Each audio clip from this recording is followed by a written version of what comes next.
Governo Federal. Governo do Estado do Rio de Janeiro. Secretaria de Estado de Cultura e Economia Criativa. Lei Aldir Blanc e o Instituto Cultural Música no Museu apresentam Os Imortais da Música Brasileira e os Gênios Internacionais. Trata-se de um resgate da rica produção musical brasileira na interpretação de grandes nomes, mostrando a pujança da nossa música que permeia o clássico e o popular e que trazem a grande memória brasileira na área musical. No contraponto, os grandes nomes da música internacional, trazendo assim um panorama bastante interessante de obras brasileiras e internacionais.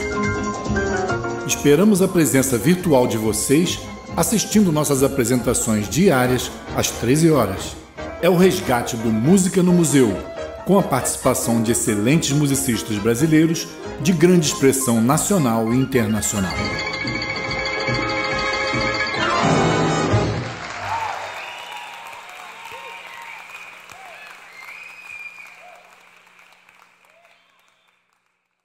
José Carlos Vasconcelos é a atração de hoje do nosso Imortais da Música Brasileira e os Gênios Internacionais. É um pianista de grande expressão, tem se apresentado regularmente no nosso Música no Museu e faz parte do nosso elenco internacional, apresentando-se em cidades de Portugal, da Espanha, da Alemanha e da Áustria. Então tem sido uma presença constante nas apresentações de música no Museu Internacional e traz um programa bem eclético que eu tenho certeza que vocês vão gostar. Então com vocês, José Carlos Vasconcelos. Olá amigos, eu sou o José Carlos Vasconcelos e tenho tocado com muita frequência no Música no Museu, tanto no Brasil como no exterior, em espaços variados, mas sempre com um público muito afetuoso, muito presente, muito interessado. E dessa vez eu venho participar, ainda que dessa forma diferente, já que nós não podemos estar juntos fisicamente, desse ciclo Os Imortais da Música Brasileira e os Gênios da Música Internacional. E eu preparei um repertório que procura fazer jus a esse título, mesclando os grandes compositores do repertório tradicional, como Chopin, Liszt, Debussy, e bastante música brasileira, inclusive Villa-Lobos, que não podia faltar. E eu espero que vocês gostem. Muito obrigado.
depois deste bar, que não é um bar puro, é um bar trabalhado por Busoni, por Ferruccio Busoni, vamos penetrar agora no repertório romântico. Eu vou tocar um noturno de Chopin, talvez o noturno mais querido, o noturno Opus 9, número 2. É uma obra que eu acho adequada para esses tempos, porque é uma obra que nos transporta certamente a memórias queridas, a pessoas queridas. Eu acho que todo mundo tem esse noturno dentro do seu coração. E depois do noturno de Chopin, em seguida eu vou tocar o Clair de Lune de Debussy, da suíte Bergamasque, não por acaso também, talvez uma das obras mais queridas também de Debussy e mais conhecidas do público, que eu acho que é oportuno para um momento como esse. Também uma obra que nos leva, que nos evoca momentos de paz. É uma peça já dentro de outra estética. Debussy já foi um compositor inteiramente inserido no século XX e impressionista. Já não é mais um compositor romântico, absolutamente, e o Clair de Lune é uma obra, como boa parte da produção dele, descritiva, evocativa.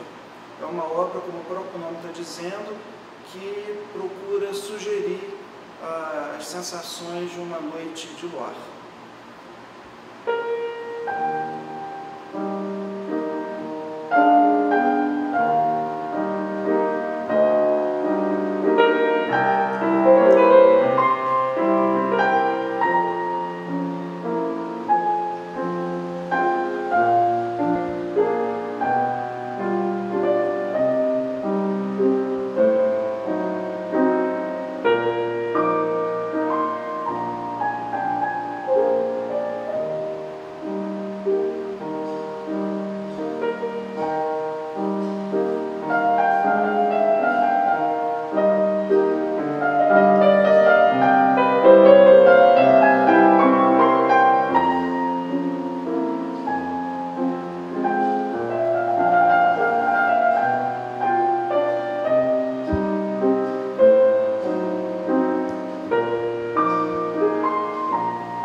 Agora teremos uma sequência de compositores brasileiros, pegando esse clima da música francesa que acabamos de ouvir. Nós vamos começar a sequência brasileira com Henrique Oswald, compositor da segunda metade do século XIX e início do século XX, de origem suíça. Henrique Oswald foi um compositor de inspiração absolutamente europeia, muito de música francesa, do período de Fauré, e muito de César Franck, e um pouco de Debussy. A música de Henrique Oswald é uma música marcada pela sutileza e pela delicadeza, em sua grande parte. Ele foi um grande professor de piano no Rio de Janeiro, que deixou uma escola que perdura até hoje. Eu próprio, de certa forma, sou uma espécie de neto musical de Henrique Oswald, porque minha mestra, Araci Pereira da Silva, foi aluna dele. Em sequência, eu vou tocar um Villa-Lobos, mas um Villa-Lobos também dentro dessa estética próxima da música francesa do final do século XIX. Eu vou tocar o Canto do Cisne Negro, que inclusive nem é uma peça escrita originalmente para piano. Essa obra é um trecho de um poema sinfônico de Villa-Lobos, o Naufrágio de Creônicos, e ela é originalmente escrita para violoncelo. O canto é tocado pelo violoncelo e na orquestra o acompanhamento predominantemente de harpa. E Villa-Lobos fez várias versões dessa obra, inclusive para violoncelo e piano, e a versão que eu vou tocar é uma transcrição de Francisco Mignone, outro grande compositor brasileiro.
O Canto do Cisne Negro é uma obra muito representativa de uma faceta de Villa-Lobos em que ele descreve elementos da natureza.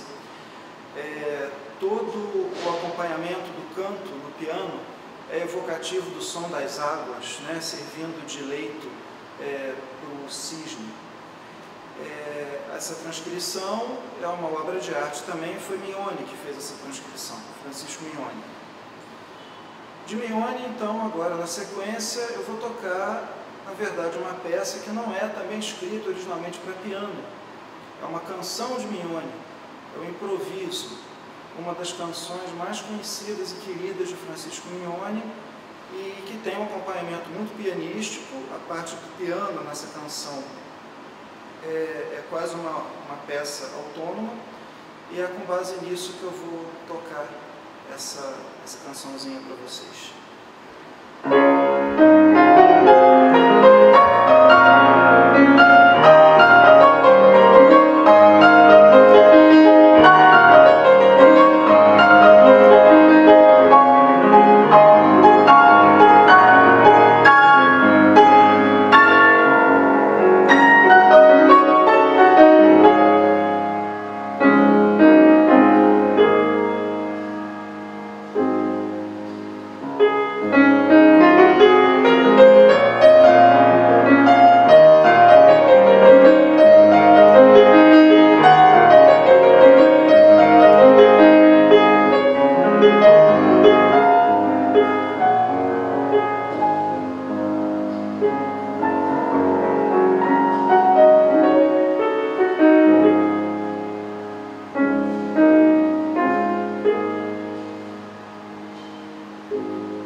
O último dos compositores brasileiros dessa sequência, Alberto Nepomuceno.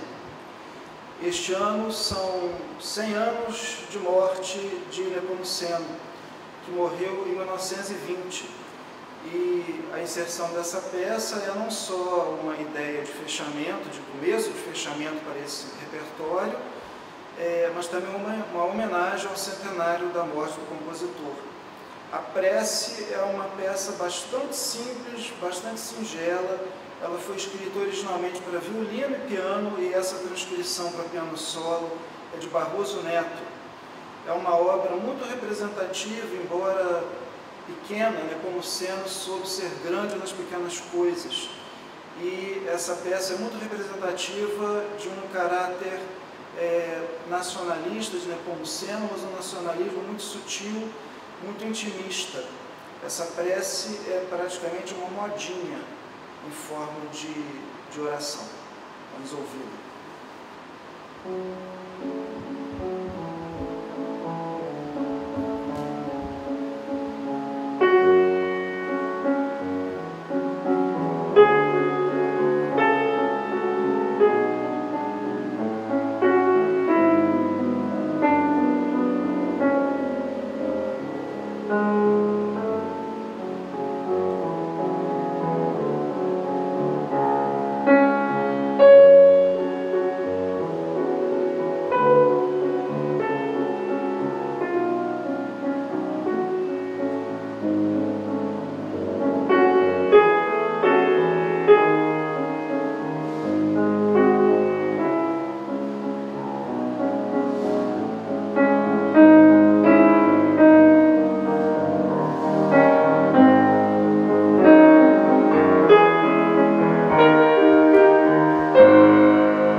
Com a prece de Nepomuceno, como eu disse, a intenção foi fazer uma referência ao centenário de morte do compositor, como homenagem dentro das homenagens que o Música no Museu vem prestando ao longo do ano, aos 250 anos de nascimento de Beethoven, ao centenário da morte de Nepomuceno.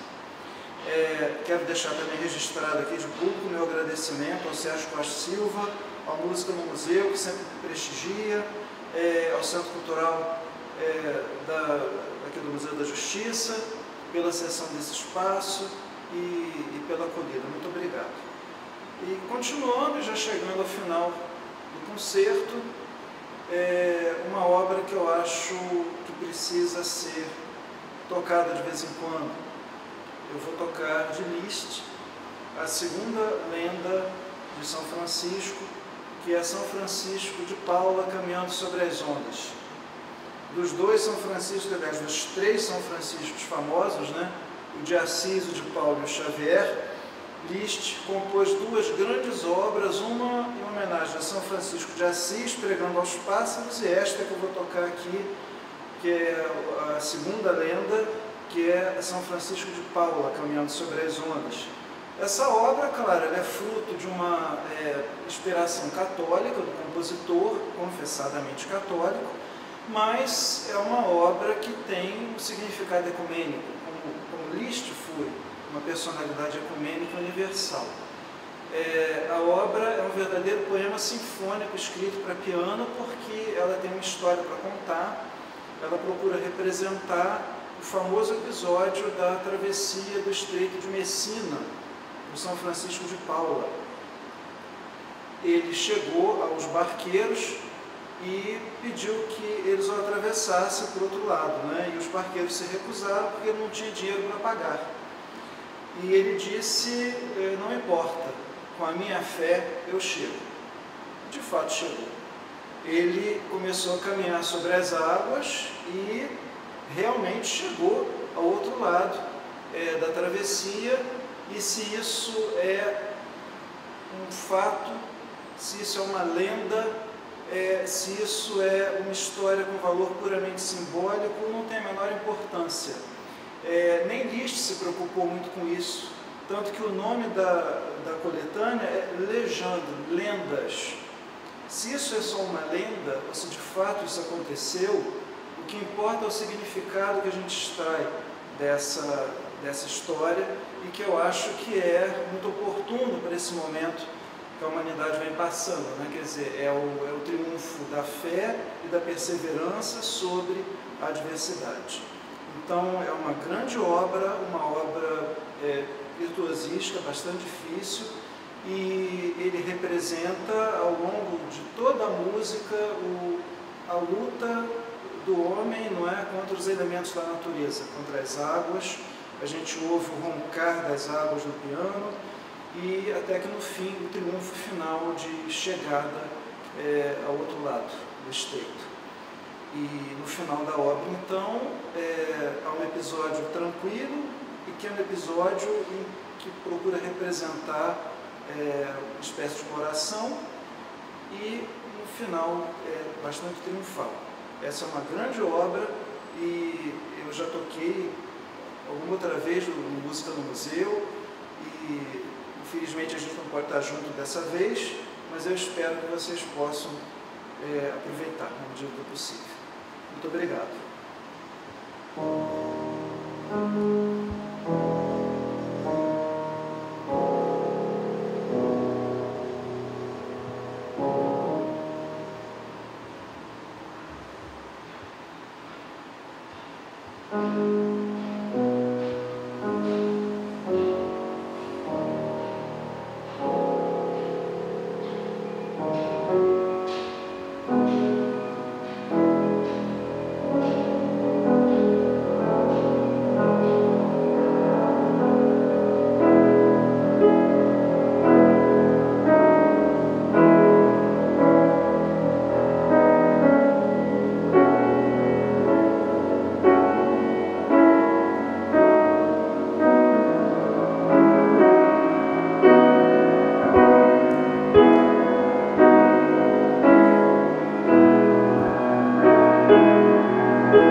Governo Federal. Governo do Estado do Rio de Janeiro. Secretaria de Cultura e Economia Criativa. Lei Aldir Blanc e o Instituto Cultural Música no Museu apresentam Os Imortais da Música Brasileira e os Gênios Internacionais. Esperamos a presença virtual de vocês assistindo nossas apresentações diárias às 13 horas.